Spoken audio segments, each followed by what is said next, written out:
İmtahana özündən bir müəllim apara bilsən, kimi apararsın? Ayşən müəllim. Sadiq müəllim. Natiq müəllim. Akşam müəllim. İnşallah müəllim. Aşım. Ayşən müəllim. Natiq müəllim. Ayşən müəllim.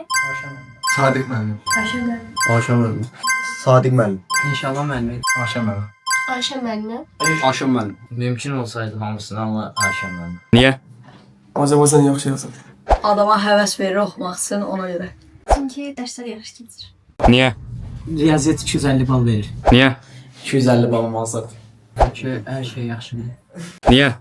Yaxşı yazmaq üçün. Niyə? Yaxşı dərs keçirəm. Çünki hər fənni bilir. Niyə? Yaxşı dərs keçir. Niyə? Yaxşı yazmaq hər şey. Niyə? Hər şey fəndən biliyi var. Niyə? Çünki bütün fənlərdən elmi var. Niyə? Çünki Ayşən müəllimə çox güvənirəm. Ona görə inanıram ki, imtahanda da çox kömək edəcəm. Niyə? Çünki hər şey bilir. Niyə? Çünki çox yaxşı dərs keçir. Niyə? Çünki hər fəndən maaşı var. Niyə? Çünki hər tərəfli məlumat hamısının məlumatı var.